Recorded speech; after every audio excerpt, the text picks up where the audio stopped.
my name is Mark Edwards. I'm a solution architect here at Atlassian, and specifically only specializing in JSM.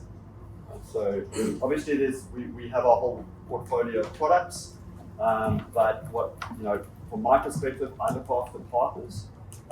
So anything that the partner needs, like I work very closely with Elegance Group. So as an example, if Elegance Group are busy with an engagement and they need advice on maybe something that the customer's asking, or maybe it's related to our roadmap, then I help Elegance Group sort of get through that front end into the back end of Atlassian. Right? So we have something called Voice of the Partner, where I take a lot of the feedback from my partners that I've got within APAC, so I look after the hood of APAC, and we take that and we try and give that to product, because product is sitting in the back end, coding away, but we need to be able to inform our product teams on what our customers and our partners are actually looking for, and that's mostly what my job is. My other job is to sort of come up here and chat to customers as well, which I really, really enjoy doing. I can chat for a long time, so you're going to have to keep me keep me honest. The number of customers I see within APAC, especially, who still use email and Excel to go and track everything is just, it's amazing, right? And these can be massive organizations that are still doing this. And we were just talking about it earlier that we've just released a feature that you can now email JSM and it would create a ticket, as a request type. But now we can actually respond to it with the virtual agents. Right? So the virtual agent can actually respond to an email. So that's just a way of us enhancing something that is probably a legacy type process, but actually making it a little bit more modern. Right? So while you transition to something like a portal like you guys have got now. I'll try and get on to what I'm actually supposed to be here talking about today, which is really Atlassian's approach to asset management.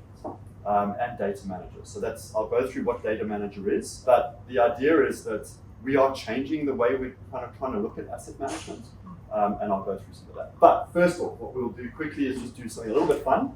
I'd love you to take out your mobile phones, which I know is probably on silent, but we'll bear with me 2 minutes. So how many apps do you think you've got on your phone? Any ideas before we get into it? Any ideas? Just how many? Just 100? 50? 100? Okay, so if you go into your phone quickly, if you go to the Play Store, go select menu, click on installed apps, and check your apps. And if you go to Apple, go to settings, general about, and have a look how many apps you actually do have. All right. So I've done this at a couple of events before, and no one has yet to beat me. So we're going to see. So I've got 200. 200. Okay. 297. Wow. Right? 297 apps. Now, think about how many of those 297 apps you actually use on a weekly basis. 21. I don't know. 21 apps. Yeah, that is definitely not using your phone to its full potential. 90. Yeah. 90. 107. 156. 85. 140. 140. Connor? 153. Right, so no one beats me. Still not. I'm on 299. So that's what I'm on. But it's quite phenomenal how many apps you actually have got, and how many of those you actually use. That's the question, right? And we don't tend to delete things. So why is that relevant? Well, if you look at a lot of organizations, organizations just in generally, if you have to go back and have a look at how many sources of data you've got from these different applications that exist in an enterprise, you'll be quite surprised. In terms of what we want to be able to do with assets and the CMDB within JSM, is we want to be able to surface that data into our products. That's the idea, because many of the organizations I chat to are using a CMDB, but what are they really using it for? They draw a report once a week, or they send a report on something, and that's generally all they use the data for. But what you want to be able to do is use it really within JSM as much as possible to enhance the product, right? the more you can use that data. And the fact that our assets database is so scalable and so easy to use, you can really store anything. I've got a colleague in the US who created a whole schema just around, she really likes whiskey. So she created a whole schema just about whiskey and what flavors she likes and all of that. And that she can actually use within JSM forms and JSM and the JSM portal in general. So that's something that's pretty easy that you can do. Right? So the idea is you want to be able to surface that data within our product set. So I don't know if you know this, but we released a feature where you can actually surface the assets data now in Confluence. So even though you now might have in JSM, the fact that you're using the Confluence knowledge base, right, which was provided with JSM, or you're using it with a paid version, you can actually surface those assets within Confluence as well. So it's just another way, rather than just drawing a report, if you've created a page, you can now have assets within Confluence. And we're expanding that within the rest of our products. So that's the idea. However, any of that data that's going to sit within assets, within any CMDB, the quality of the data is really, really important. It's kind of like that whole mantra, shit in, shit out, right? No matter what you end up doing, the quality of the data has got to be good, because if it's not, no one trusts it, and it's just a waste of time. The number of organizations I chat to where we go in, and these are some of the big banks in Australia, we go in, I go, how's your CMDB? And they go, well, no one trusts it, right? But everyone says, no, this doesn't have the right data. This data source is better, coming back to the apps. This data source is better than the CMDB. No single data source should ever be better than your CMDB, ever, because CMDB is supposed to be the source of truth. Right, so what did we do? We purchased a product called AirTrack. AirTrack was actually an Australian company. We purchased them back in October, and we've been integrating assets, the AirTrack product, which is now called JSM Assets Data Manager, into JSM. Okay? It was released in open beta on the 30th of September. So it's rolling out at the moment. I think every site will have it, the open beta, by the end of this month. So you'll be able to use the product. We are not charging for it. This is a product that big banks are paying a lot of money for to actually fix their ServiceNow databases. So it's a really, really good benefit to be able to use it and improve the quality of data. So why did we purchase AirTrack? A choice. So what we wanted to be able to do is give our customers the choice. We don't want to say to you, you need to use this, or only bring the data in this way. I'll show you the connectors that we've got. But going back to the number of apps you've got in your organization, we want you to not necessarily invest in some new thing. We want to use your existing data sources to add value to the CDB. So as an example, if you've got your Entra ID or your Active Directory computers, users, and groups, you can use that to bring that data in. Okay, and I'll show you how we kind of do that. Then we wanted to be able to compare that data. So in our typical, the way we used to work with assets, we used to say, be very careful about what you're going to bring into assets, because you're going to bring in data from your, say, Entra ID or Active Directory, or maybe it's SCCM, or all these other tools. You're going to end up with all these different schemas. Okay. Now, which of those schemas are you going to use in JSM? So you could use that data really wherever you wanted it within JSM, but unless it's really good quality, what's the point? So you're going to end up with all these different schemas, and it's a waste of time, right? What we'll be able to do is bring in as much data as possible and compare that data. Okay, and then eventually create a golden record, and only push that golden record to the assets database. And we also want to be able to correct. So what does this mean? All of these data sources that you've got are probably inaccurate, at least at some point. And if you can compare all the data from all these different data sources, and I'll show you how we kind of do that, you'll be able to go back to those data source owners and say, you need to correct this data because this is what we see. So that's an added benefit of it. Eventually, what we want to be able to do is go, okay, instead of sending a report to, for example, the Active Directory team to say you're missing these assets, another example I always use is antivirus. I used to be in operations. I love to be able to go back to the security team and say your data is wrong, right? I mean, that's always a benefit, I find. Go back to security because they're always telling us we're wrong.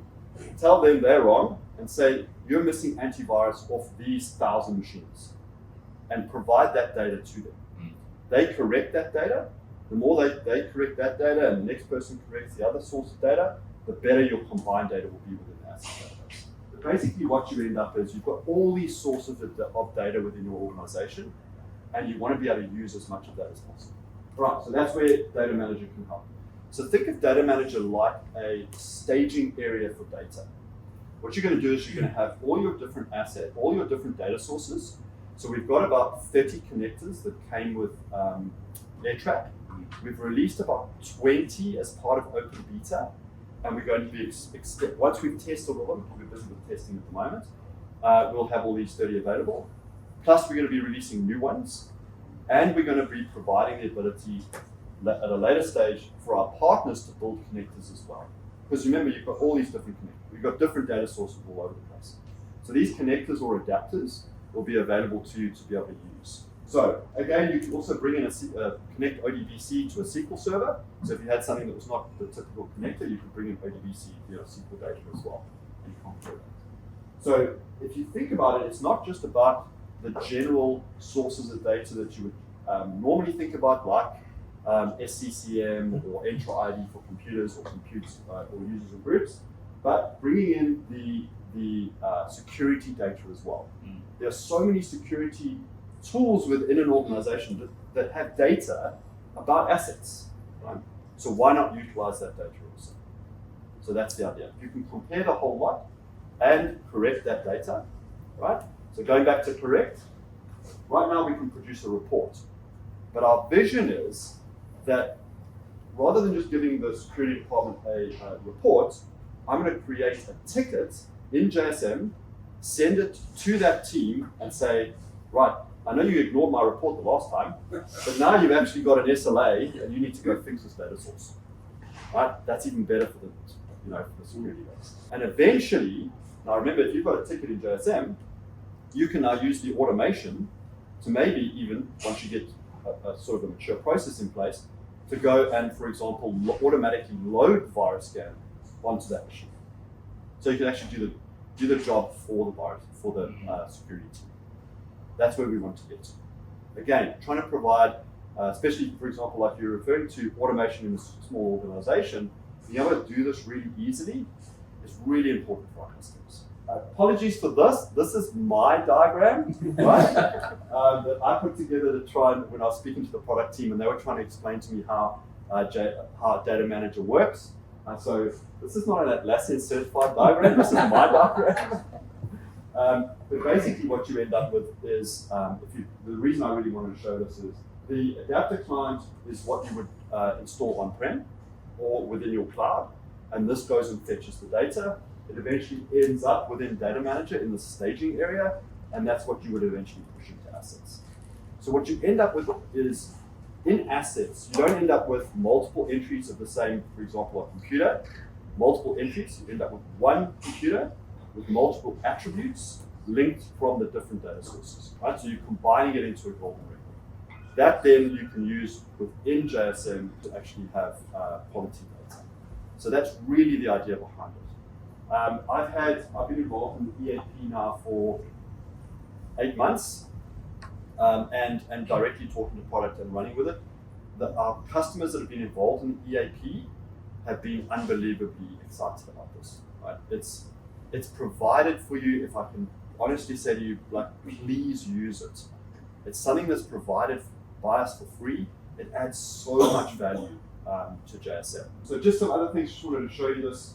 Just some screenshots of the actual tool itself. But if you look at, for example, these on the computer names on the left-hand side, what we're able to do now is start to compare those different data sources. Okay, so you can see at the top, you can see it says verified and then DS for data source. You can see there's that top computer is found within 6 data sources. So if you know that a workstation name is found within 6 different data sources, more than likely that computer is a proper computer. It's not some made up thing, or it's not being stuck in the warehouse, or right. And there's a lot of rules that sit in analytics that actually go behind Data Manager to actually do this. So I just wanted to show you one of this. This was again security. I love to give security a bit of shit show. But if you look at the top right, the Windows desktop's not in AV over time. What it's also able to do is track every time you pull in the data source, every week or every day, it starts to measure how well you're doing. Okay, because again, you want to be able to go back to the security department and say, here's a workstation you need to fix, but now on a weekly basis, you can go back and go, you're either improving the data source or you're not. So we're providing these type of reports to the users. See, I've managed to stay within time, I think.